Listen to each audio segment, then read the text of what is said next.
O versículo que eu queria usar hoje como base para o que a gente vai compartilhar é muito difícil de achar na Bíblia, talvez se leve algum tempo, mas está no Salmo de número 23, o verso 1, por favor, tente achar. O Salmo de número 23, no verso 1.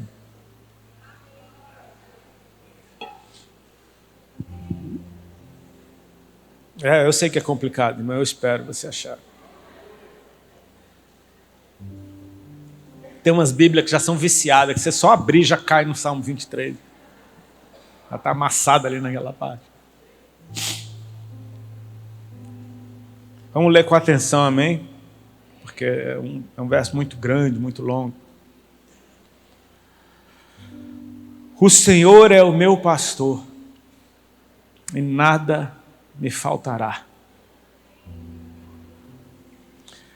Vamos repetir? Você pode repetir comigo isso? Essa verdade. O Senhor é o meu pastor, e nada me faltará. Agora, só mais uma vez, coloca a mão no seu coração e profetiza sobre esse lugar. Diga para o seu coração, amém? O Senhor é o meu pastor, e nada me faltará. Obrigado, Pai, pela Tua palavra e por essa verdade. Eu amo ler versões diferentes da Bíblia. E existe uma. Essa nada me faltará, ela fala de uma certeza que aponta para o futuro. Faltará. Nada me faltará. O Senhor é, nada me faltará. Ele é presente. Ele era, Ele há de vir. Ele nunca deixou faltar, Ele não deixa faltar, Ele não deixará faltar. Amém? Tem uma outra versão que fala de uma consciência no coração, que diz assim: o Senhor é o meu pastor e de nada tenho falta. Isso fala de um estado, de uma consciência que eu tenho hoje. De nada eu tenho falta. Eu olho ao meu redor, tudo que eu preciso. Porque Ele é o meu pastor. De nada tenho falta. E tem uma outra versão que diz assim: o Senhor é o meu pastor e eu já não quero mais nada. Eu gosto dessa. Porque não tem nada diferente, é exatamente isso. Mas fala de agora de um nível de satisfação. Se Ele é meu pastor e eu já tenho tudo, eu não quero mais nada. Ele é tudo que eu quero. Amém? Ele é tudo que eu preciso. Quando o nosso coração entende essa verdade, o teu ritmo muda. Porque agora você já não tem mais que correr atrás de nada. Você começa a viver aquilo que Jesus disse: busque o meu reino e a sua justiça em primeiro lugar. As demais coisas que corram atrás de você. Amém? Elas que se virem para te alcançar. Deixa eu contar algumas coisas para vocês, para que faça sentido o que eu queria compartilhar. A mensagem hoje é muito simples, é só esse mesmo: o Senhor é meu pastor e nada me falta. Amém? Mas eu vou ficar só comentando com o tempo que eu tenho aqui. A gente carrega uma mensagem, cada um de nós carrega uma mensagem, cada um de nós é uma mensagem viva. Amém? A forma como Deus te alcançou, o que Ele fez em você, para onde Ele está te enviando, o povo do qual Ele te tirou, o povo para o qual Ele te envia, a terra de onde você saiu, a terra onde você vai chegar, isso é uma mensagem que você carrega. Você é uma mensagem ambulante por aí. E eu não percebia uma mensagem que Deus tinha colocado dentro de mim desde o meu nascimento para Cristo, que eu só fui perceber, eu vou te ser sincero, há uns 1 ou 2 meses atrás. Eu sou músico e eu não fico cantando simplesmente porque eu acho legal cantar. No dia em que eu entreguei minha música para o Senhor, no dia que eu saí da banda, eu fui numa igreja desesperado, a do pastor Nivaldo que eu contei ontem para vocês, aquele da igreja de homem de um lado, mulher do outro. E eu estava desesperado, porque eu tinha acabado de sair de uma banda de sucesso no auge e eu não sabia fazer outra coisa da vida. Nem segundo grau eu tenho. Então eu falei: cara, será que eu fiz a coisa certa? Será que era a hora? Será que era o time? Eu sei que foi um caos a reunião que eu tive com o pessoal da banda para comunicar a minha saída. E como eu nunca tinha saído de uma banda antes, eu não sabia sair de uma banda. Então eu saí de uma banda. E foi uma bagunça. Se eu pudesse voltar no tempo, eu sairia até diferente, só para não machucar tanto as pessoas. Enfim. Mas é aquele desespero, você está se afogando, meu irmão. Você não pensa como é que você vai sair da água, não. Você se agarra em qualquer tronco de madeira, em qualquer coisa. Se alguém vier desavisado tentar te salvar, você afunda ele junto para sair. É desespero. Desespero por vida.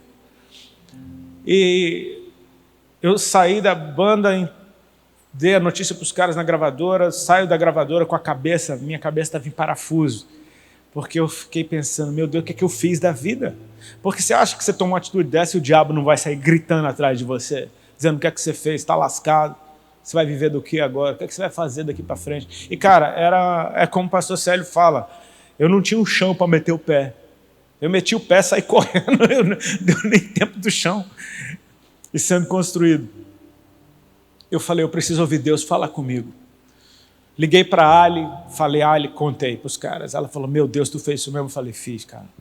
Ela falou, e agora? E agora eu falei, agora que eu estou desesperado, cara. Na real, eu não estou em paz, não. Eu preciso ouvir Deus falar comigo.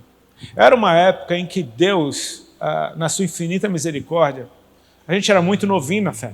Tinha 4, 5 meses que eu tinha entregado minha vida para Jesus e estava fazendo um negócio desse tamanho. E Deus sabe o quanto a gente precisa de amparo e de pessoas nos ajudando. Era engraçado porque todo culto que eu ia, Deus usava algum profeta para entregar uma palavra e falar. Às vezes era nos encorajando, às vezes era dando prumo, às vezes era mostrando o futuro. Então eu falei, eu preciso de uma igreja hoje, agora, porque eu estou desesperado. E era uma terça-feira e era o culto na igreja do pastor Nivaldo. Falei, qual culto que tem hoje? Ela falou, hoje tem pastor Nivaldo, então bora. Se arruma, estou passando aí para te pegar. Isso em São Paulo. A gravadora ficava na Marginal Pinheiros. Peguei um trânsito danado, 6 horas da tarde, para chegar até o centro, para pegar a Ali, para ir para a Zona Leste, que era uma igreja na periferia. Enfim, cheguei atrasado no culto. Cheguei, eram umas 8h30, quase 9 horas no culto. Sentei do lado dos homens, Ali do lado das mulheres. E eu precisava ouvir Deus falar comigo. Eu estava tentando me conectar a qualquer coisa que o pastor falasse, uma frase que fosse para a minha vida. E, cara, eu não conseguia nem prestar atenção no pastor porque minha cabeça estava em parafuso. Acabou o culto e eu não ouvi nada da parte de Deus. Eu falei, cara, acho que não era para eu ter feito isso. Quando o pastor está orando para despedir a igreja, Deus começou a tomar ele em palavra de conhecimento. Eu me lembro que ele entregou uma palavra para uma irmã. Irmã, fica de pé. E o pastor Nivaldo é um homem muito sério. Ele não entregava, sai entregando profecia do coração dele. Se Deus mostrasse alguma coisa, ele falava, se não, não falava nada. Muitas vezes ele orou e Deus não mostrou nada, ele não falava nada. Ele entregou uma palavra para a irmã e eu me enchi de esperança. Eu falei, Senhor, o Senhor está falando com o homem hoje. Por favor, hoje é um daqueles dias, eu preciso de uma palavra, me mostra o que é que eu tenho que fazer daqui para frente. A irmã sentou, recebeu a palavra dela, o pastor ficou orando. Daqui a pouco, irmão, sem brincadeira, ele foi, apontou no meu rosto assim e falou, ô irmão, aí eu já, meu Deus, sabe como o coração gela? Você falou, eu precisava de uma palavra. Eu fui levantando a mão assim, já. Aí ele falou, não, é o irmão do lado. Cara, era o irmão do lado, velho. Do lado. Eu falei, velho. O irmão levantou, ele falou, tem um anjo do lado do irmão com uma bandeja, com chaves. Eu falei, quero saber de chave, de bandeja, de anjo. Estava nem aí. Meu coração desfaleceu. Eu abaixei o rosto, comecei a chorar. Eu falei, cara, eu errei, não era para eu ter feito. Enfim, como é que eu vou me retratar agora? O que eu faço da vida? Eu fiquei ali chorando e olhando para o chão. O irmão sentou, depois de receber a palavra dele. E o pastor continuou orando em línguas. E o pastor começou a demorar nessa oração. A igreja começou a ficar, aleluia, aleluia.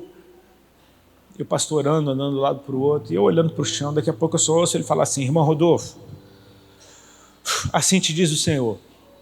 Da mesma forma que você cantava para o mundo, a partir de hoje você vai cantar para mim. E não te preocupa que daqui para frente quem te sustenta sou eu. Eu vou te dar novas letras e novas melodias. Ele falou ainda assim, um daqueles lá não gostou nada de saber que você está comigo, mas deixa que deles eu cuido. Fica na minha presença. Meu irmão, eu não preciso de mais nada. Entendeu o negócio de eu não preciso de mais nada nessa vida? Eu só precisava disso. Isso me sustentou pelos anos, porque vieram anos de muita rejeição, de muito ataque. Eu apanhei por 20 anos do pessoal da banda, e de todos os fãs, e de todo o sistema, e de todo o meio artístico. Eu digo por 20 anos porque no começo da pandemia, aquele que não gostou nada de saber que eu estava comigo me procurou, me pediu perdão, e hoje a gente está amigo de novo. Sabe? E eu também pude pedir perdão para ele, enfim, pela minha falta de sabedoria, por ter machucado, enfim. A gente se reconciliou, isso foi verdadeiro. Saiu um elefante das minhas costas. Mas o que o Senhor me disse naquela noite foi interessantíssimo. Eu tinha entregado minha música para Deus à tarde, à noite Deus me devolveu música. Ele falou, a partir de hoje você canta é para mim. Ou seja, você não vai parar de cantar. Você vai cantar, só que agora é para mim. Ele falou, deixa que agora eu te dou letras e te dou melodias. Isso é completamente bíblico. Salmo 40 diz que esperei com confiança pelo Senhor, Ele se inclinou para mim, ouviu o meu clamor, me tirou de um charco de lodo, de um poço de perdição, me colocou sobre uma rocha, firmou os meus passos e pôs um cântico novo nos meus lábios, um hino de louvor ao nosso Deus. Então, quando a gente canta para Deus, a gente precisa confiar no fato de que é Ele que canta sobre Ele mesmo na nossa boca. Amém? Automaticamente eu comecei a cantar meu amor por Jesus naquela época. E eu conheci um pouco de Jesus, eu não sabia, eu era aquele cego que foi curado, não sabe por quem. Então você vai aprendendo no meio do caminho quem é esse que te curou, e imediatamente eu cantava até minhas dúvidas, eu cantava até eu acho, enfim, mas eu ia. Só que eu comecei a perceber uma coisa com as canções que Deus me deu. Essa que a gente cantou por último agora, Isaías 9, ela foi da primeira safra, 2004 mais ou menos. E eu me lembro que foi uma intercessora que me ligou, ela mandou mensagem, perdão, e na mensagem tinha um monte de texto bíblico, só o endereço. E ela falou, Rodolfo, eu estava orando por ti, e o Senhor me falou que vai te dar algumas canções nesses textos. E o primeiro da lista era Isaías 9. Eu peguei a Bíblia, abri, peguei o violão e a música saiu. Ela tem uma mensagem muito clara. Ela fala do dia do Senhor. Amém? Ela fala da nova Jerusalém que desce do céu. Ela não fala no futuro, ela fala no presente. O céu começa a se abrir. Amém? Ele tá agora. É um momento eterno, é um lugar eterno. É de você viver profeticamente, viver nesse dia. Eu não tinha percebido que essa mensagem ela acompanha as minhas canções. Tem uma que chama O Dia que Será para Sempre. O próprio título já fala do dia que será para sempre, do dia do encontro do Senhor. A última que eu soltei agora fala do fim é bom. Sabe, de você ler Apocalipse e se ver lá. Ei, é bom, cara. Amém? O pessoal tem medo de Apocalipse. Pastor, quando prega com Apocalipse, às vezes só de se abrir a Bíblia, abre em Apocalipse, o povo já fala, vixe. Né? Não tem uma galera? O povo tem medo de Apocalipse. Cara, não, Apocalipse é... Cara, você escolhe quem que você é em Apocalipse. Se você é o cara que está se lascando, ou se você é aquele que está de branco na presença dele, sem choro, sem dor, sem lágrima. Escolha hoje quem você é em Apocalipse. Amém? Não sei você, eu sou o cara que vai estar feliz cantando para ele debaixo do trono, no mar de vidro. Eu quero ser esse, cara. Eu vou viver para isso. A penúltima que a gente cantou anterior a Isaías 9 chama De Malas Prontas. Ela fala, óbvio, contando as horas para a tua volta. Um presente para o futuro, vou ajustar o meu hoje para aquele que está vindo. Temos Tempo, que é uma música que fala em determinado momento, aonde está a arca que eu te mandei construir, eu te dei tempo. Ou seja, eu comecei a perceber, minhas canções elas têm uma mensagem, cara. O dia do Senhor, o dia do Senhor. A volta de Cristo. Só que quando eu atentei para isso, eu comecei a perceber, cara, tem um negócio estranho, porque eu nunca mais ouvi ninguém pregando sobre a volta de Jesus.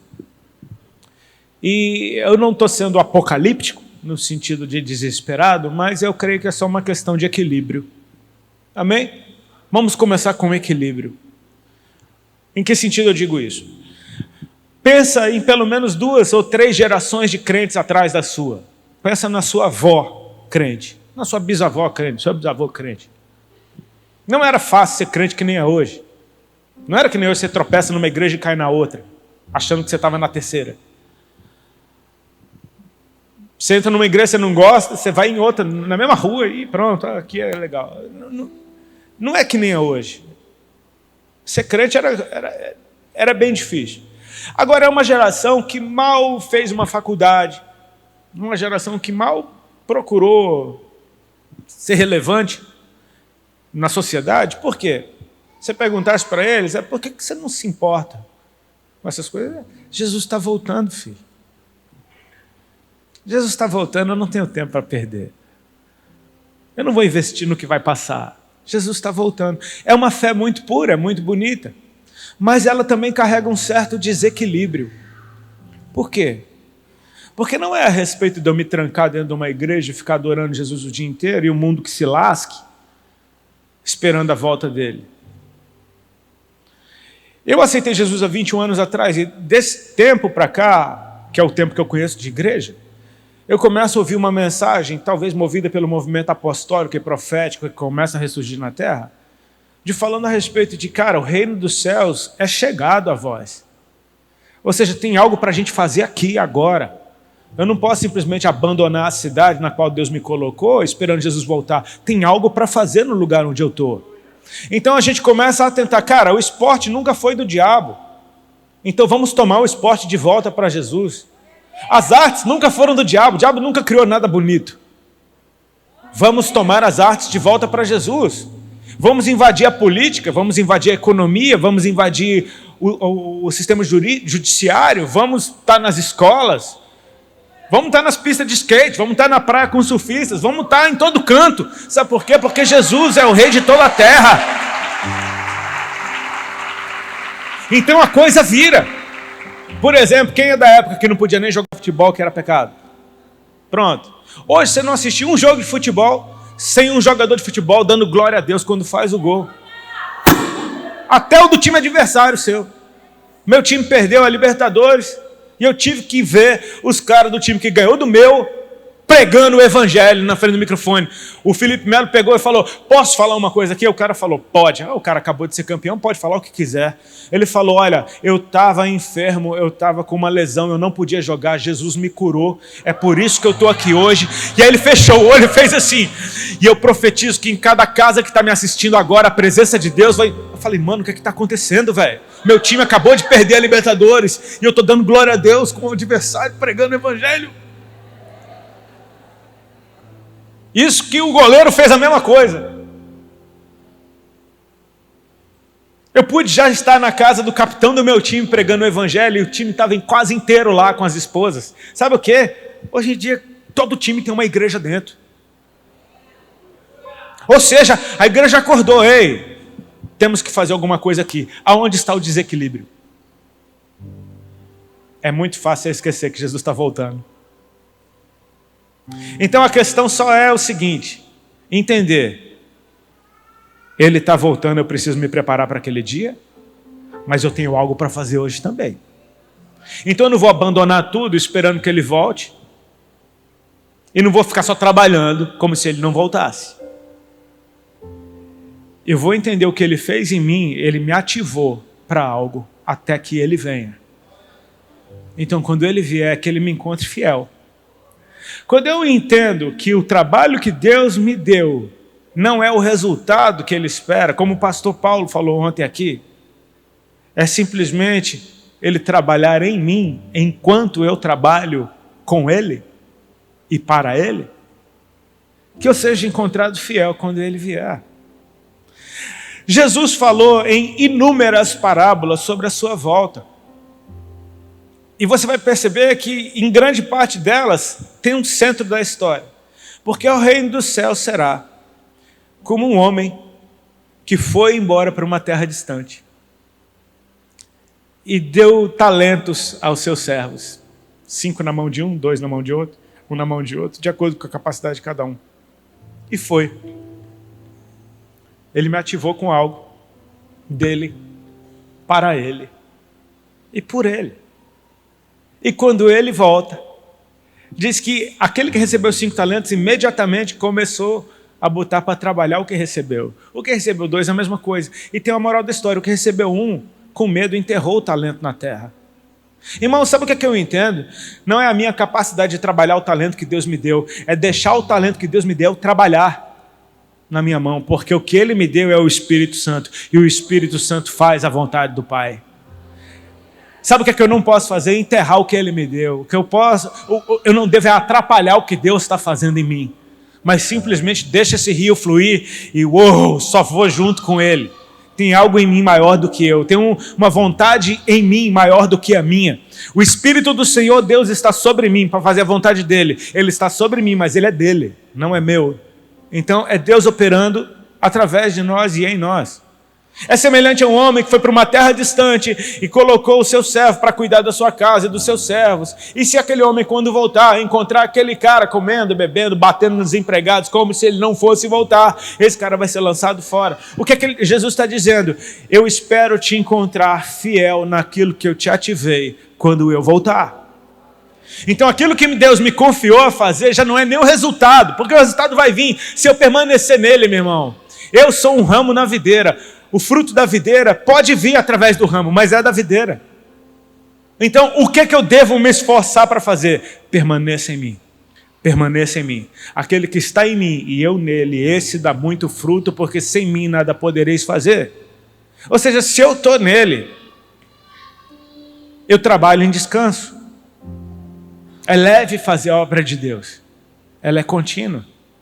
Não é no meu ritmo, é no dele. Eu não tenho que me desesperar para não perdê-lo de vista, porque Jesus falou, as minhas ovelhas ouvem a minha voz e me seguem, ou seja, eu nunca vou passar na frente do Senhor. Muita gente até passa, e aí cadê o Senhor? É tão perigoso você atropelar o que Jesus está fazendo, quanto você ficar para trás, porque é um ambiente onde você ouve a voz dele. O Senhor é o meu pastor e nada me falta. É saber quem Ele é, onde Ele está tão perto ao ponto de, no menor sussurro do Senhor, eu conseguia ouvir a voz dele. Não é a respeito de fazer algo em nome do Senhor, é a respeito de deixar o Senhor fazer através da minha vida. É entender que a obra de Deus, homem nenhum faz. A obra de Deus é Deus quem faz. Amém? Ele nos deu a honra de participar do que Ele está fazendo. É o Espírito dele em nós. Sem o Espírito de Deus, você não faz nada para Jesus. Você não prega, você não canta, você não cura, você não ora, você não faz absolutamente nada.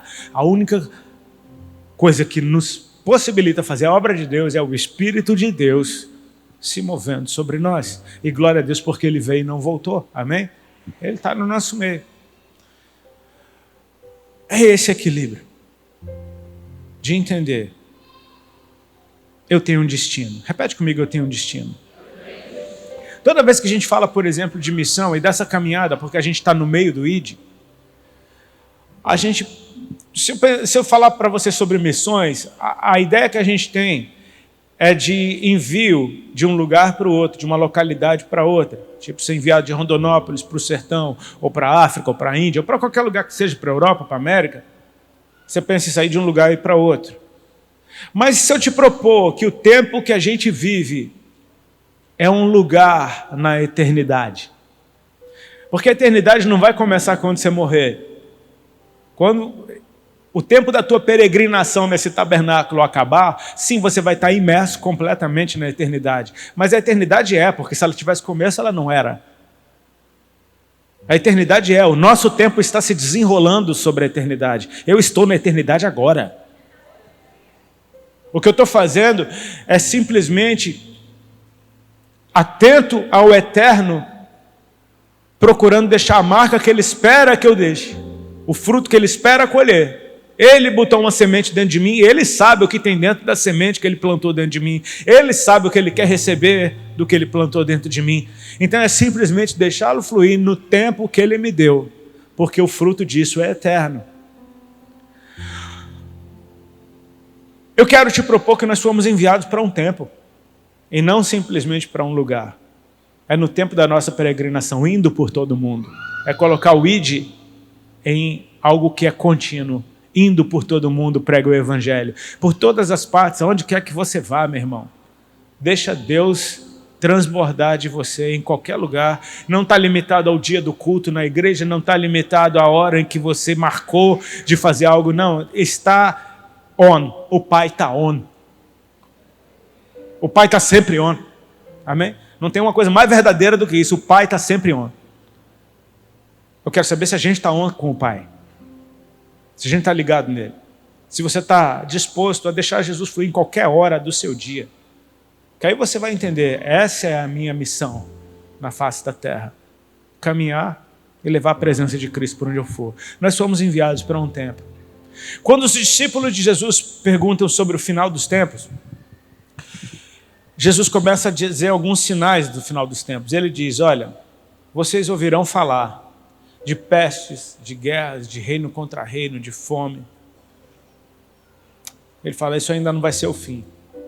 Então vocês vão ser expulsos da sinagoga, vocês vão ser mortos por causa do meu nome. Oh, que legal! E muitos hão de se odiar uns aos outros, de se trair uns aos outros, o amor de quase todos vai esfriar por causa do aumento da iniquidade. Ele fala de um cenário terrível que virá e vai ficando pior. Aí ele fala, mas o evangelho do reino será pregado em toda parte. Aí você fala, por quem?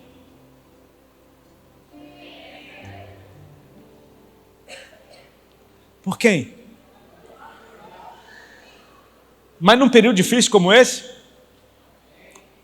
Pois é, porque vai ter uma graça específica para caminhar nas trevas.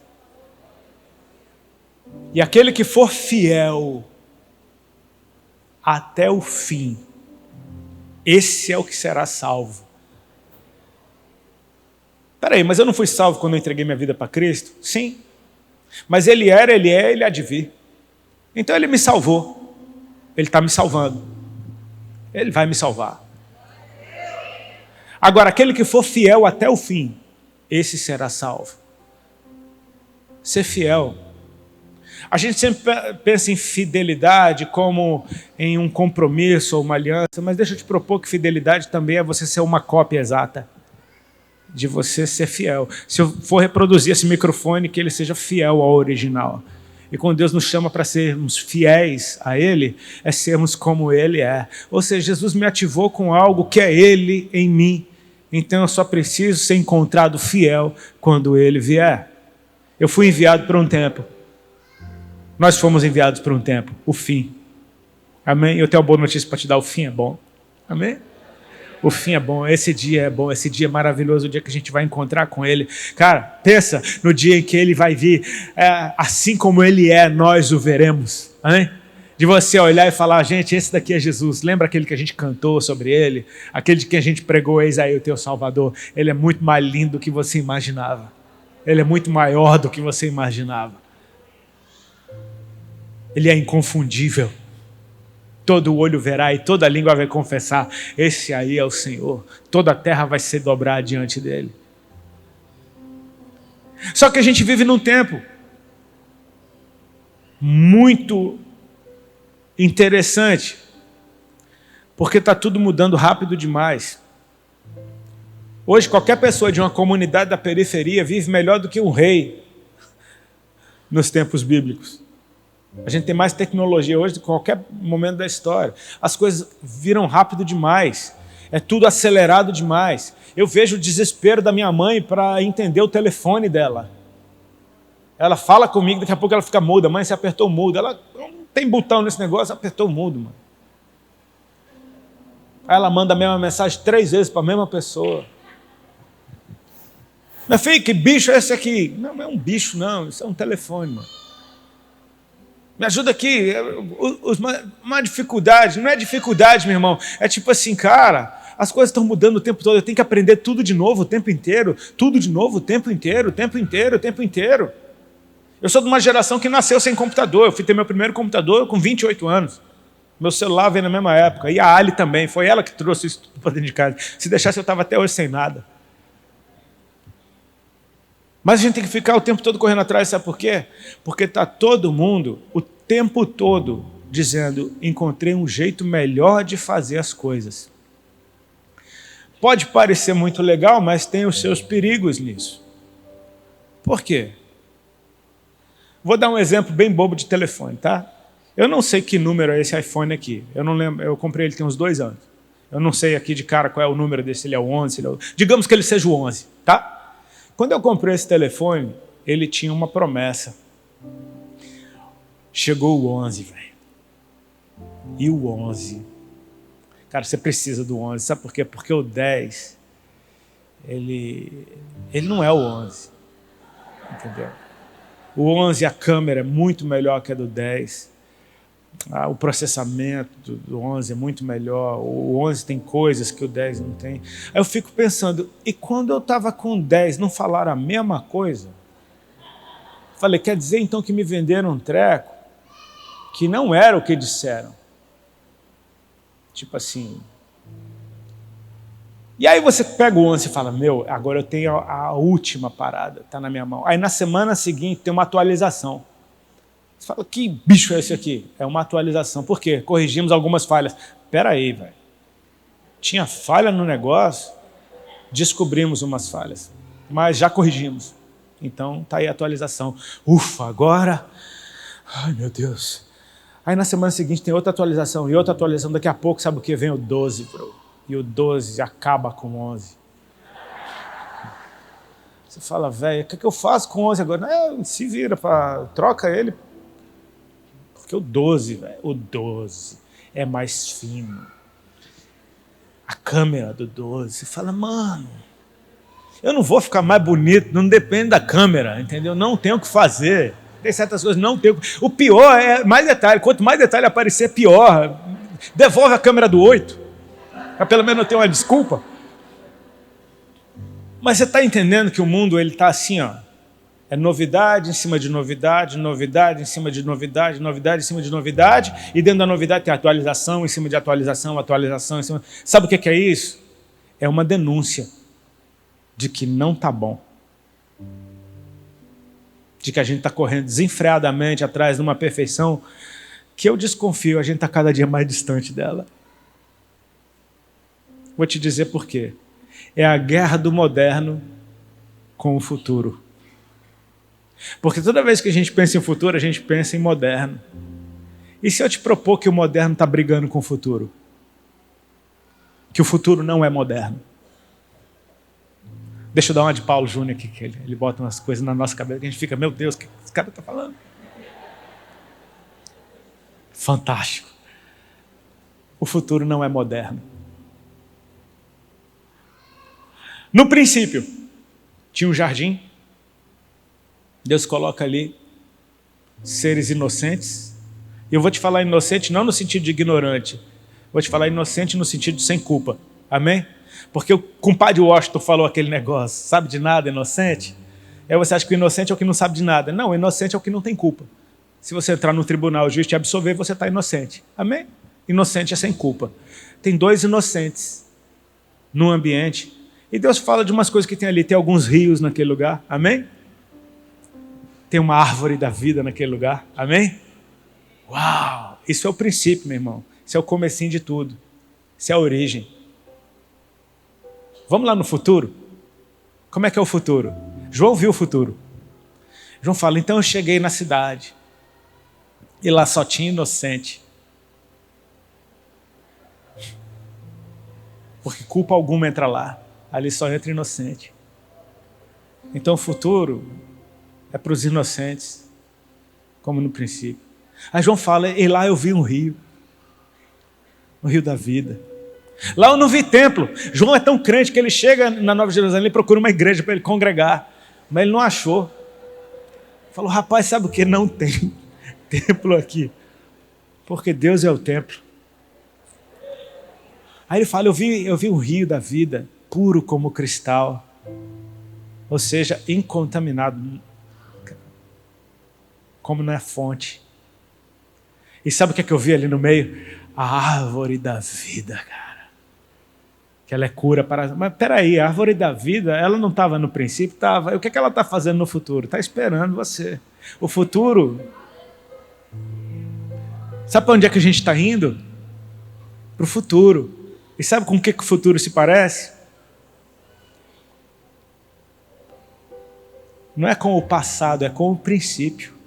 Porque não tem tempo na eternidade. A gente foi expulso de um lugar, adivinha para onde você está indo?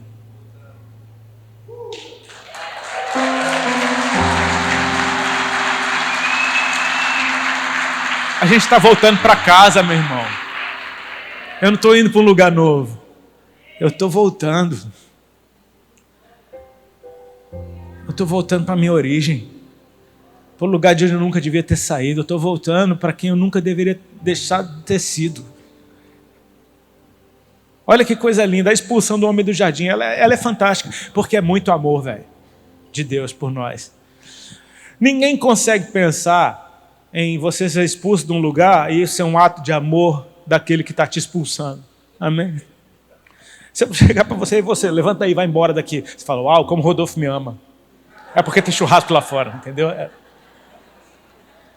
Não devia ter contado isso, os irmãos já falam, termina logo. Mas eu quero que você veja o amor de Deus na expulsão do homem do jardim, cara. Porque Deus falou que tinha toda a árvore do jardim. Antes de Deus dar um não para o homem, ele deu sim para tudo. Ele falou, de toda a árvore do jardim comerás livremente, velho. Está liberado. Se esbalda.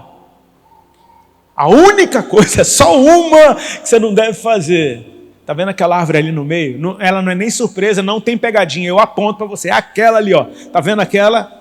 Dessa você não come, só essa. Só essa, uma, tudo está livre, uma coisa eu te peço. Essa não. Por quê? Porque no dia que você comer dela, é você que morre. Então botou um limite. E aí o texto continua assim, e também tinha a árvore da vida. A árvore da vida estava proibida de comer? Não, ela estava inclusa no pacote do livremente, amém? Só que antes de comer da árvore da vida, o homem come da árvore do conhecimento do bem e do mal. Seus olhos se abrem, ele cai da dimensão de glória, ele agora vê que está nu, ele está tentando se esconder, a morte foi ativada, o medo foi ativado também, a morte governa pelo medo. Quando Deus aparece, o homem tem medo, porque agora a morte foi ativada. Naturalmente o homem tem medo. Deus aparece para o homem, dá decretos. Agora a realidade do homem vai ser essa, da mulher vai ser essa, da serpente vai ser essa. E Deus vira para si mesmo e diz, tiremos, pois... Ele fala assim, agora o homem é como um de nós, conhecedor do bem e do mal.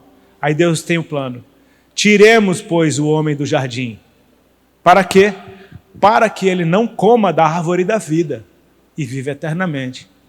Então eu quero que você perceba que Deus não está expulsando o homem do jardim como um castigo, é como proteção. Por quê? Porque a árvore da vida não te justifica. A árvore da vida não te santifica. A árvore da vida não te redime, não te transforma. A árvore da vida ela só tem o poder de eternizar a vida que você tem. E se o homem come da árvore da vida em pecado, pegou? Se você come da árvore da vida em pecado, eternamente o homem estaria separado de Deus. Acabou. Só que Deus amou tanto esse homem que falou, eu vou dar um jeito. Tira o homem de perto da árvore da vida, esconde ela. Aonde? No futuro. Esconde ela lá no futuro. E eu tenho um plano. Meu filho vai vir. Ele vai pagar o preço do pecado. Ele vai mudar isso tudo. Aí lá em Apocalipse, lá no futuro, está assim, ó, bem-aventurado aquele que lava suas vestes no sangue do Cordeiro, para que ele tenha direito a entrar na cidade pelas portas e a comer da árvore da vida. Quando a minha vida puder ser eternizada, Ele vai me deixar comer, para que eu viva santo eternamente, puro eternamente, justo eternamente. Obra minha não, dele, Ele fez tudo. Eu só tenho que me lavar nele e chegar nesse lugar limpinho do jeito que Ele me deixou. Jesus me lavou, Jesus me santificou, Jesus me justificou, Jesus fez tudo em mim. E o que é que Ele espera de mim agora? Se mantenha como eu te deixei. Se santifique, se purifique, pratique obras de justiça, anda naquilo que eu te coloquei. E só vai. Então a pressa, a correria do mundo, ela já se torna uma distração para me tirar do lugar onde Ele me colocou. Uma atualização nova. Tem algo melhor do que... Cara, não tem nada melhor do que isso. Porque no momento em que o homem peca e sai da presença, cara, o pecado só vai piorando, e piorando, e piorando. Chega a um ponto que nos dias de Noé, Deus olha para a humanidade e fala: Deus então se arrependeu de ter feito o homem, porque o coração do homem sempre pendia para o mal. Tudo que vinha de intenção do homem era para fazer maldade. Deus fala: vou acabar com tudo e vou começar do zero. Mas aí Ele encontrou um que não tinha superpoderes, que não tinha o Espírito Santo, que nunca realizou um milagre nem nada, mas era um homem que era íntegro e andava na presença de Deus. Era reto, íntegro e andava na presença de Deus. Noé. Deus só fala uma vez com esse cara e ativa ele. Bum! Constrói uma arca. Cara, só precisa falar uma vez, não precisa falar todo dia não. Fala uma vez e uma palavra cria uma realidade na qual eu vou viver. Cara, ele constrói algo, passa anos e anos da sua vida gastando seu recurso, seu tempo, seu suor em algo que não faz o menor sentido, porque nunca choveu. Ele está construindo um barco onde não tem água. Não faz o menor sentido, cara. Você é piada. Você está ficando louco. Sabe o que é isso? Isso é viver profeticamente. Eu estou construindo algo que lá na frente, disso depende a salvação da humanidade. Não faz o menor sentido até que a chuva começa a cair, meu amigo. E aí, a Bíblia diz que Noé condenou o mundo quando entrou na arca e fechou a porta. Agora não tem mais jeito. Então, quando o homem sai da presença, tudo começa a se deteriorar, porque Jesus mesmo falou para Nicodemos: Deus amou o mundo de tal maneira que deu o seu Filho único para que todo aquele que nele crê não pereça, mas tenha vida eterna. Sabe o que é que Deus está falando? Que longe dele a gente perece. Longe dele a gente vai se deteriorando, porque Ele é o nosso habitat. Amém? Eu li isso uma vez, achei fantástico. Quando Deus vai criar peixe, Ele fala para o habitat: ei, água, produza os seus seres viventes. Então os peixes começam a ser criados. Quando Deus vai criar os animais e a erva do campo, Ele fala para o habitat: ei, terra, produza os seus animais e a erva do campo. Pronto, tudo brota. Quando Deus vai fazer o homem, Ele fala para o seu habitat. Ele diz: façamos.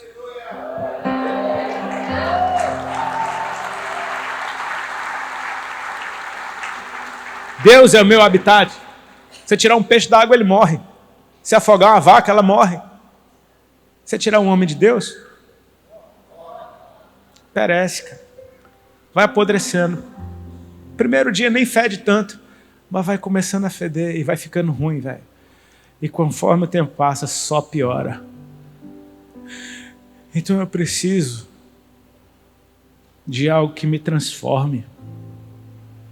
Não em uma coisa louca que o mundo não... Não, eu só preciso ser transformado na origem de novo. Me deixa como eu era, Senhor. Como eu sempre devia ter sido. Tem um versículo que eu anotei ele aqui, perdão. No meu devocional esses dias, uns 4, 5 dias atrás, foi legal demais isso aqui. Eu tropecei nessa passagem, lendo ali a Êxodo. A primeira vez que caiu o maná do céu. Primeira vez que caiu o pão do céu. Moisés falou: olha, é o seguinte, vai cair pão do céu. O negócio é o seguinte: vocês acordam de manhã e vão catar o que vocês encontrarem. Cada um pegue uma porção, tipo um jarro, que dá para uma pessoa por dia.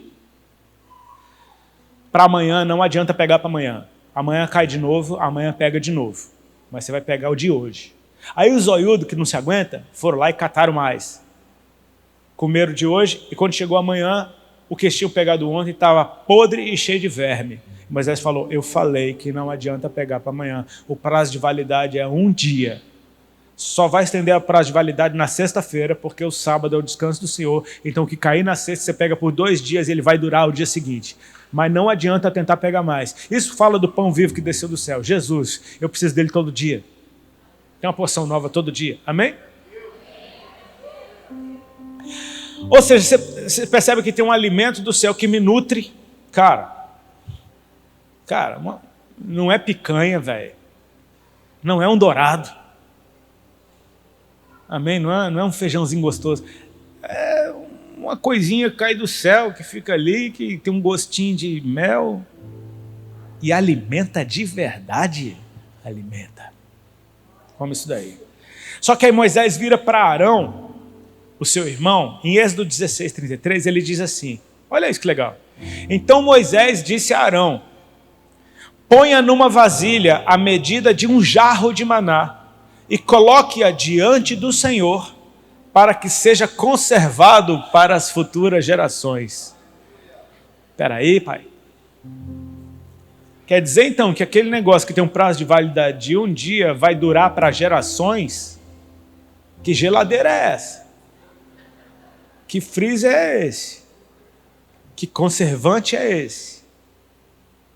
Ponha diante do Senhor e se conserva para gerações à frente. Então eu quero que você pegue um negócio aqui. Eu agora não tenho que correr mais atrás de bênção. Quando Jesus me fez filho de Deus, agora eu já sou abençoado com toda sorte de bênção nas regiões celestiais. Eu já estou assentado com Cristo nesses lugares eternos. Ele fez, ele já me colocou ali. E agora? Agora conserva, se mantenha. Aí você consegue perceber agora, porque a Bíblia diz que Israel andou 40 anos no deserto e a roupa não envelheceu, a chinela não se gastou, o pé não inchou, não faltou água e não faltou comida. Por quê? Por causa de uma presença que dia e noite queimava como um fogo à noite e era uma nuvem durante o dia. Deus era visível, Deus habitando no meio do povo. Se eu estou perto da presença, tudo em mim se conserva. Se eu entro nesse lugar de satisfação e reconheço, olha o que ele fez em mim. Cara, ele é o meu pastor. Eu era uma ovelha desgarrada por aí, ele foi atrás de mim, me limpou, me pegou nos braços, me colocou para deitar num pasto verdejante, me guiou em águas tranquilas, refrigerou a minha alma e me chama para andar com ele. Na vereda da justiça eu vou para conhecer a sua vontade, é por amor do seu nome. E ainda que eu ande pelo vale da sombra da morte, meu irmão, é só uma sombra. Eu sei que ele está comigo, e se ele está comigo, a morte não me pega. Depois ele me leva para um lugar de comunhão, sentado numa mesa, eu já não sou mais a ovelhinha. Agora eu sou um filho maduro, experimentado, que atravessou um batismo de morte, e agora eu estou vivo mais do que nunca, sentado com ele numa mesa onde meu cálice transborda, minha cabeça está ungida com óleo, e sabe o que? Ele enfileira tudo que a gente venceu junto, para que tendo comunhão com ele eu saiba que é por causa dele que eu venci. Então eu olho para o futuro e digo, certamente a bondade e a misericórdia vão me seguir todos os dias da minha vida e eu habitarei. Eu não vou visitar a casa do Senhor, eu habito na casa do Senhor para todo sempre. Um estado de satisfação eterno, onde meu coração se conserva para Ele. Portanto, Jesus disse, não andeis ansiosos com coisa alguma, com o que haver de comer, com o que haver de vestir. Observa os pássaros do céu, eles não plantam nem colhem, e Deus dá o alimento para eles. Vocês valem muito mais do que esses passarinhos. Olha para os lírios do campo, olha como eles são adornados, olha como Deus vestiu eles. Nem Salomão em toda a sua glória se veste como um deles. Uma erva do campo que hoje nasce, está bonita, seca e morre. Vocês acham que vocês podem se comparar? Deus, vocês têm muito mais valor. Ele diz, portanto, busquem o reino e a sua justiça, e todas as demais coisas que vocês precisam vos serão acrescentadas. Busca a presença aonde você se conserva, para chegar no futuro, como no princípio. Não é a respeito de uma nova estratégia, não é a respeito de um novo evangelho, não é a respeito de uma nova Bíblia ou de uma nova forma de ser igreja, não é a respeito de uma nova... É a respeito do mesmo, que é ontem, hoje e eternamente será. Ele é perfeito, eu não preciso alterar nada a respeito dele. Eu só preciso buscá-lo todos os dias e me conservar diante dele. Eu tenho conhecido alguns anciãos, meu irmão. E isso é uma coisa até... Sabe qual é o desespero de um jovem? É ficar velho um dia. As pessoas me falam, e aí tio? E aí velho? Eles falam num tom pejorativo, como se isso me ofendesse. Falei, tu sabe de nada, inocente. Tu acha que tu vai estar aonde? Se Deus for bom contigo, tu chega. Mas eu comecei a olhar para os cabelinhos brancos e falei, é para lá que eu estou indo, cara. Então deixa eu mirar no alvo, é para lá que eu estou caminhando. Eu tenho conhecido alguns anciãos apaixonados por Cristo que eu falo, isso é que eu quero ser quando crescer, cara. Uma criança de cabelo branco. A marca do tempo veio, mas o coração permaneceu puro. Quem não for como uma criança não entra no reino do céu. Você vai ter que ser criança para sempre. Não é ser infantil, é ser puro. É entender que Ele é tudo que eu preciso. Tudo que eu preciso está nele. Tem uma passagem que, assim, só queria compartilhar isso com vocês porque eu acho muito legal. Eu amo a Bíblia, amém? Eu acho a Bíblia, dentre muitas coisas, a Bíblia é muito legal, cara. É muito legal. Tem umas doideiras na Bíblia que eu acho demais. Me permita compartilhar minha doideira com vocês, amém? Tem um milagre na Bíblia que ele para mim, ele é fantástico, mas ele não faz muito sentido. Ele não fazia muito sentido. Que é quando Jesus anda sobre as águas. Porque milagre ele está sempre atrelado a resolver um problema insolúvel. Tipo, um cego precisa enxergar, milagre. Um paralítico precisa andar, milagre. O câncer precisa sair, milagre. A AIDS precisa ser curado, milagre, milagre, milagre. Milagre resolve problema. Multidão faminta, a comida multiplica. Enfim, milagre está resolvendo problema. Você concorda comigo que Jesus andar por cima das águas é um baita do milagre? Amém? Mas nem é tanto milagre assim, sabe por quê? Porque Jesus é Deus. Deus faz o que Ele quer, amém? Deus faz o que Ele quer. Então Jesus andar em cima da água é um baita do milagre, mas não é um milagre, porque Jesus é Deus, então Deus faz o que Ele quer, amém? O louco é Pedro andar em cima da água. Concorda comigo que Pedro andar em cima da água? Isso... Aí isso me faz perceber um negócio interessante, quando Jesus diz assim, em verdade vos digo que aquele que crê em mim fará as mesmas obras que eu faço, só que as fará ainda maiores, porque eu vou para o Pai. Eu não sei você, mas eu já tive muita crise com isso.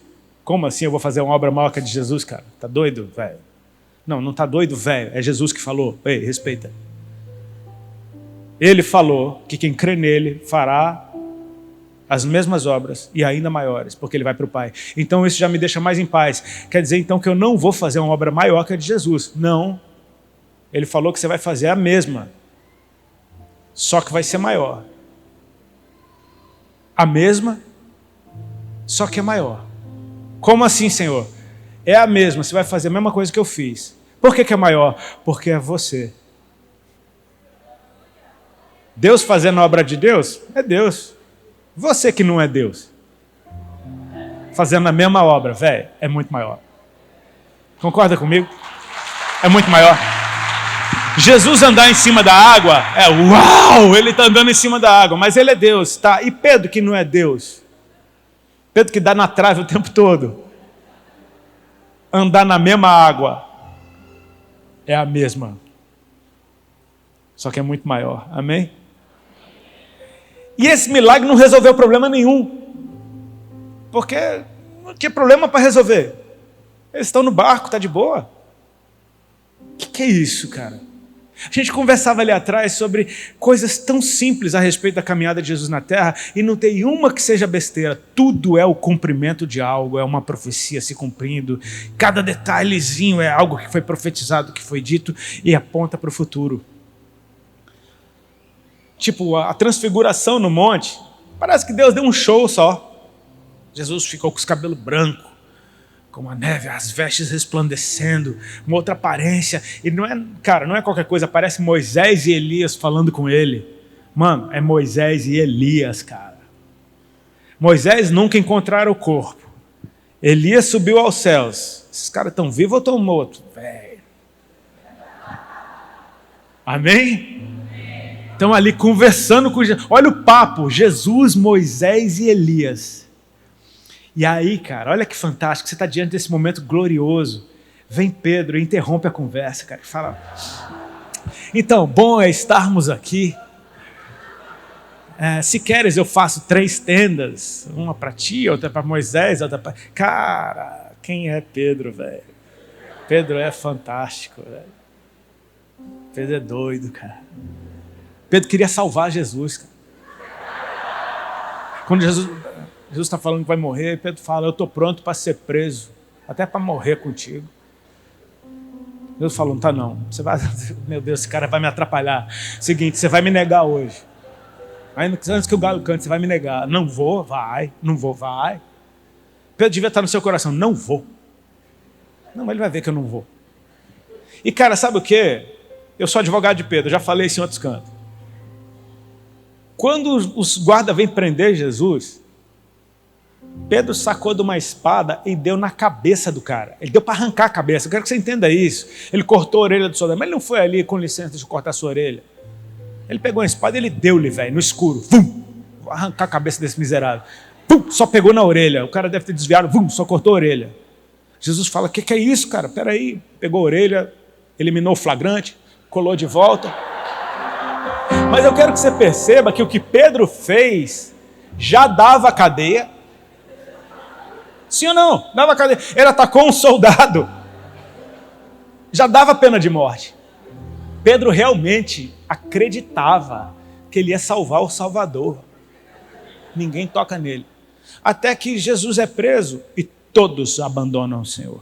Todos. Pedro levou a fama de ter negado Jesus. Todos abandonaram. Cada um correu, salve-se quem puder. Só Pedro continuou seguindo. E foi atrás. Ele falou: eu vou salvar Jesus, cara. Não tem jeito. Enfiaram Jesus dentro da casa do sumo sacerdote. Pedro arrumou um jeito de cair para dentro. Ele foi, velho. Ele foi. Você entende que Pedro foi para dentro? Pedro está no território do inimigo ali, ó, esquentando no fogo, de cantinho, pá, tentando arrumar uma ocasião. O que eu faço? Será que dá para... Jesus está ali apanhando e ele está aqui. Tu é um deles? Não, não sou. Não, tu é um deles? Não, não sou. Tá doido? Não sou. O que eu faço? Pá. Você é um deles. Seu jeito de falar: eu não sou, rapaz. Cantou o galo. Ele olha para Jesus. Sabe o que é isso? Não ia ter 2 salvadores, velho, por mim e por você. Era só Jesus. Jesus tinha que passar por isso. Ó, Pedro, para de me atrapalhar. Pedro é fantástico, velho. Cara, Pedro, na boa, quando eu chegar no céu, eu vou procurar, o primeiro cara que eu vou procurar é Pedro, velho. Fala: velho, você é demais. Você errou tanto que você me inspirou a continuar.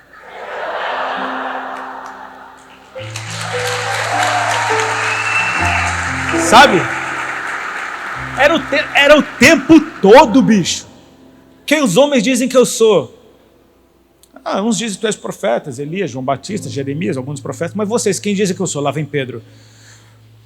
Tu és o Cristo, Filho do Deus vivo. Jesus fala: uau, acertou. Pedro: bem-aventurado tu és, Simão Barjonas, porque não foi carne e sangue que te revelou, mas o meu Pai que está nos céus. Por isso eu também te digo que tu és Pedro, e sobre essa pedra eu edifico a minha igreja, e dar-te as chaves do reino dos céus. As portas do inferno não prevalecerão contra ela. O que você ligar na terra está ligado no céu, o que desligar na terra está desligado no céu. E por causa disso, galera, deixa eu contar um negócio para vocês que eu nunca falei. Eu vou morrer, mas eu vou ressuscitar. Lá vem Pedro: de jeito nenhum. Na hora, cara, mas o cara... Aí Jesus fala: Satanás, tu é uma pedra de tropeço. Olha, Pedro, cara, se o pastor não te abraça, tu nunca mais volta na igreja. Ele não me abraçou. Jesus chamou Pedro de Satanás na frente de todo mundo. E ele continuou: amém, aleluia.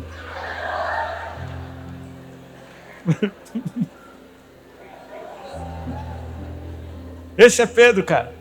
Jesus está na última ceia, Jesus vem. Cara, vocês não sabem o que eu estou fazendo agora, mas dá licença, deixa eu lavar o pé de vocês. Aí Pedro fala, de jeito nenhum, o Senhor vai lavar meu pé.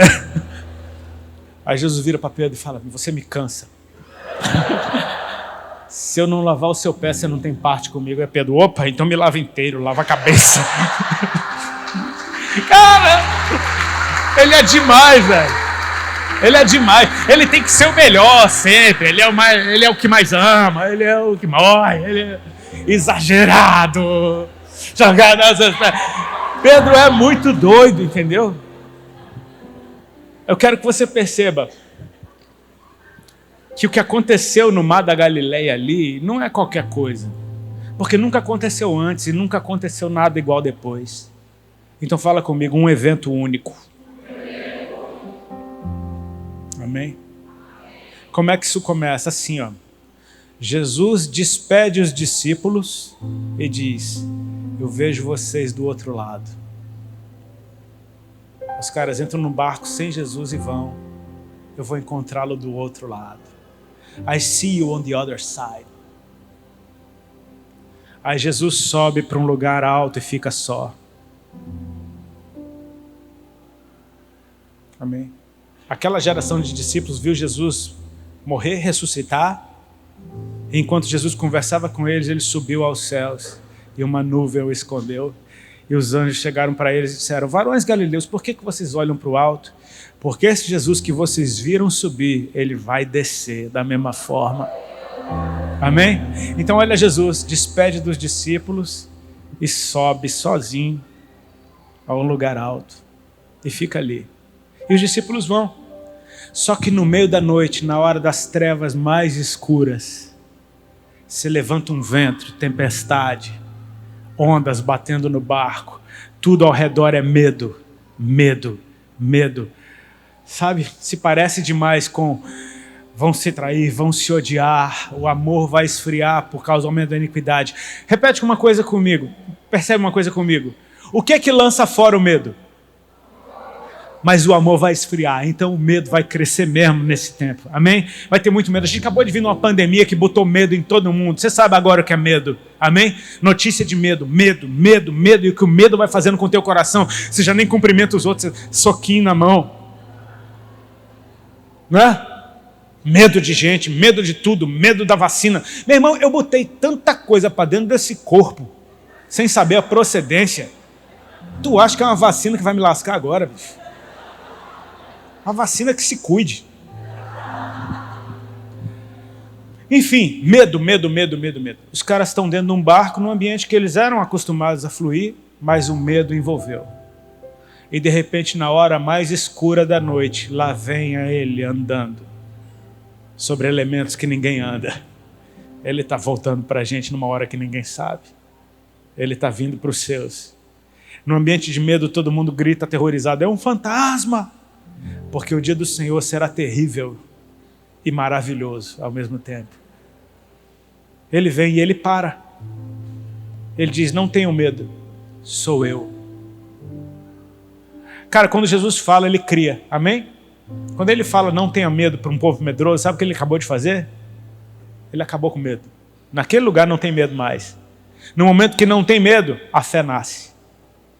Eu vi uma vez um pastor falar isso que eu achei fantástico. Medo é fé no Deus errado. Então quando o medo vai embora, a fé verdadeira ela nasce. Amém? No momento que a fé nasce, lá vem ele, cara. Quem? Quem? É sempre ele. Senhor, se és tu. Imagina os caras tudo olhando para ele. Que? Manda-me ter contigo por cima das águas. Cara, é engraçado, mas Pedro tinha uma relação com a palavra. Porque o nascimento de Pedro foi isso. Foi ele pescar a noite inteira, não pegou nada. De manhã Jesus prega e fala, vai pescar. Ele fala, olha, não peguei nada, mas por causa da tua palavra eu vou. Então, Pedro tem um jeito de fazer prova se é Deus mesmo. Palavra. Faz de novo. É a minha experiência contigo durante uma vida. Nessa hora, se és tu, lança uma palavra. Manda-me ter contigo por cima das águas. Cara, você percebeu que ele não falou, me deixa aí. Ele falou, manda. Ele falou, lança uma palavra. Manda eu ir. Jesus falou, vem. É só o que precisa para o mar ficar sólido, ou é Pedro ficar leve, eu não sei o que aconteceu. Mas eu sei que ele falou, vem. No que ele falou, vem, ele ativou. Bum! Cara, Pedro agora está saindo do barco e está indo se encontrar com Cristo nesse ambiente onde ele está vindo. Ele está vindo, ele para, ele permite que a gente vá até ele agora. E não é isso que a Bíblia fala, que a gente vai se encontrar com ele nos ares quando ele estiver vindo? E Pedro chega diante dele, repara no vento e nas ondas e começa a afundar. Por quê? Porque o medo voltou para o seu coração. Teve medo e começou a afundar. Até que ele faz algo que precisava acontecer, cara. Porque assim, não venha me falar que Pedro não tinha fé. Eu não conheço ninguém com mais fé do que Pedro. Naquele barco não tinha ninguém com mais fé do que Pedro. Pedro é doido. Pedro inventou de sair andando em cima da água, amém? Mas ele começa a afundar e ele grita assim, ó, salva-me, Senhor. Pedro conheceu o Salvador, velho, ali na hora. É aquele momento em que eu preciso dele para chegar até o fim, amém? Imediatamente Jesus estendeu a mão, pegou nele e disse, homem de pouca fé. Por que duvidar? Cara, o cara que tem mais fé no mundo é chamado de um homem de pouca fé. Sabe, quem aqui gostaria de ter uma pouca fé? Porque Jesus falou que se a tua fé for desse tamaninho, tu move uma montanha. Então, opa, uma fé para mim, desse tamaninho, tá bom. Já muda a minha vida inteira. Pouca fé. Ele não disse nenhuma fé, ele disse pouca fé. Por que duvidaste? Antes de ir para a cruz, Jesus vira para Pedro e diz um negócio muito lindo. Simão, Simão. Sempre ele. Eis que Satanás já recebeu autorização para peneirar vocês como trigo. Mas eu roguei por ti. Cara, Jesus orou por mim. E qual foi a oração de Jesus? Para que a sua fé não se esgote. Sabe o que isso quer dizer? Vai vir um tempo em que a fé vai minguar de todo mundo, mas eu orei pela sua. Vai sobrar um cheirinho no tanque. Vai sobrar aquela, sabe aquele negócio para chegar no posto? Vai sobrar, porque eu orei, e se Jesus orou vai acontecer. Ele não está dizendo, eu espero que você... Não, vai acontecer, vai sobrar gasolina no tanque. A sua fé não vai se esgotar. E ele diz, tu porém quando voltares para mim, quando ele fala tu te converteres, ele não está dizendo, não, você não é crente ainda. Ele está dizendo, quando você voltar para mim, ou seja, uma boa notícia, você vai voltar para mim, cara. A sua fé vai ser baqueada, mas você vai voltar para mim. Eu estou te mostrando esse dia, o futuro, que você vai voltar para mim por causa da fé que sobrou dentro do seu coração. É um cheirinho, mas é suficiente para você voltar para mim. E quando você voltar para mim, ele diz, fortalece os teus irmãos. Como assim? Quando você voltar para mim, o tanque enche de novo. E agora vai transbordar na vida de outros. E quando você tomar essa atitude, os outros vão ter a sua fé crescida. Você vai ser uma fortaleza na vida de outros. E agora Jesus volta com Pedro para dentro do barco. E é incrível isso, porque quando ele pisa no barco com Pedro, eu não sei como foi essa cena, a Bíblia não diz, amém? Eu só posso imaginar e romantizar na minha cabeça. Será que Jesus segurou ele pela mão e veio de mão dada? Será que ele segurou pela mão e falou, vamos juntos? Ou será que Jesus segurou ele pela mão, catou ele no colo e trouxe ele que nem um bebê para dentro do barco? Eu fico com a terceira, amém? Eu acho mais legal. Imagina Jesus carregando aquele pescadorzão cascudo né? Nos braços. O cara chorando, meu Salvador. Jesus falando, vem na minha que tu brilha. Sabe, tipo assim. Quando eles pisam para dentro do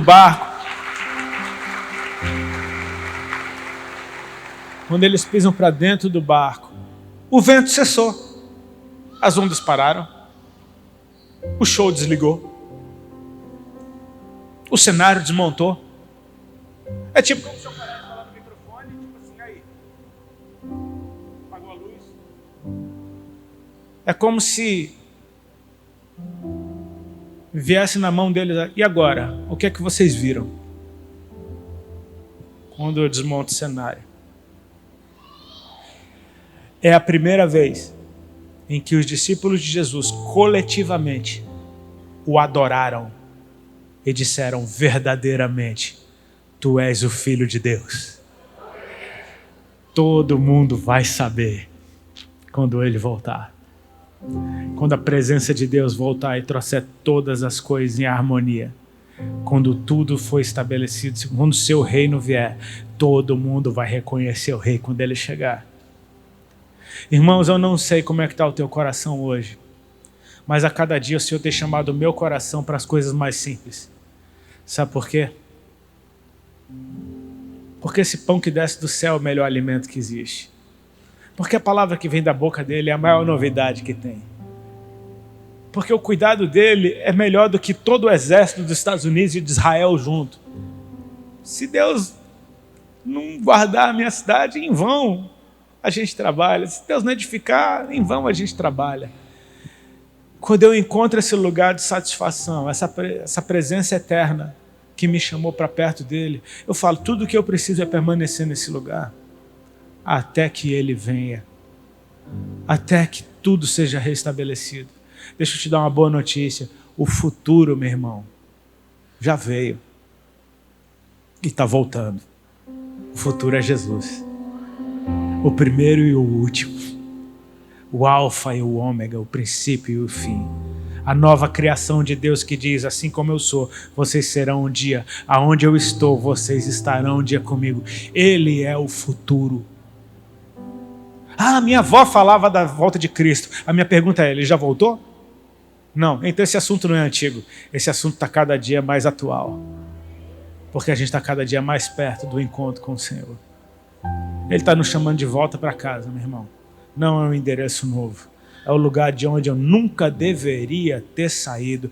Eu sou o filho pródigo, caindo em mim, no meio do caminho, entendendo, eu preciso voltar para a casa do meu pai.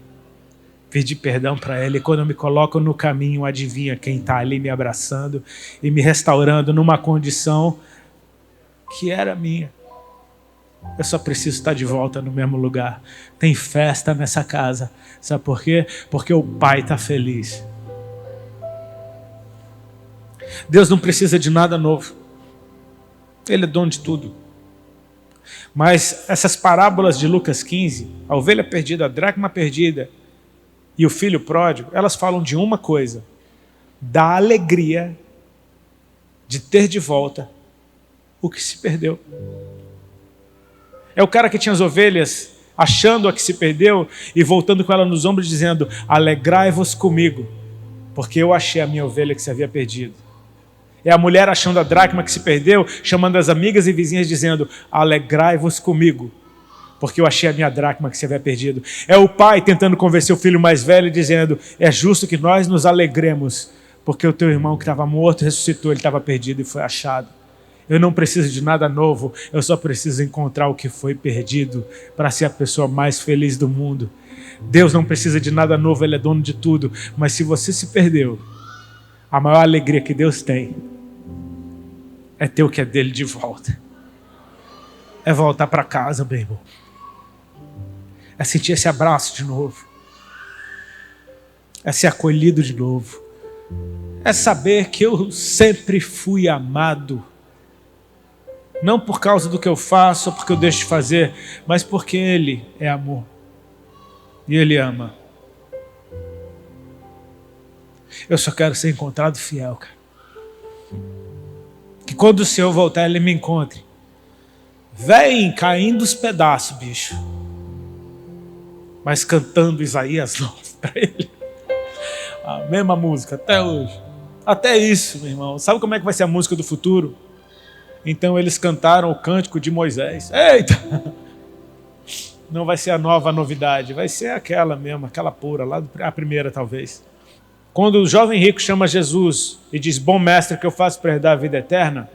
Jesus fala: por que você me chama bom? Não tem ninguém bom. Só Deus. Concorda comigo que Jesus é bom? E Jesus falou: eu não sou bom. Por que Jesus fala: eu não sou bom? Eu aprendi isso com um apóstolo argentino fantástico, que trouxe uma palavra de oferta, e ele falou isso, eu achei lindo. Ele disse assim: para Deus chamar uma coisa de boa, ela precisa estar completa.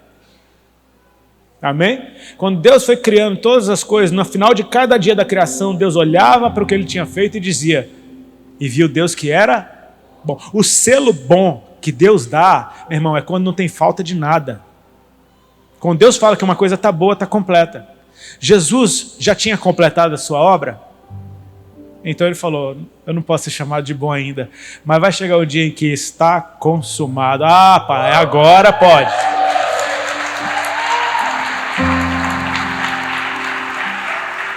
Então a tentativa de melhorar o que era bom é estúpido, é ridículo, porque o que era bom estava completo. Agora, por que precisa ficar sendo melhorado? Não é porque não era bom, é porque longe de Deus tudo perece, a gente fica tentando remendar pano velho com coisa nova. E Jesus disse, isso não vai funcionar, cara. Você precisa ser feito novo todinho. Como o futuro? Sim. E como é o futuro? É como o princípio. Inocente, puro. Pode comer da árvore da vida à vontade. Agora vale a pena viver eternamente nessa nova condição.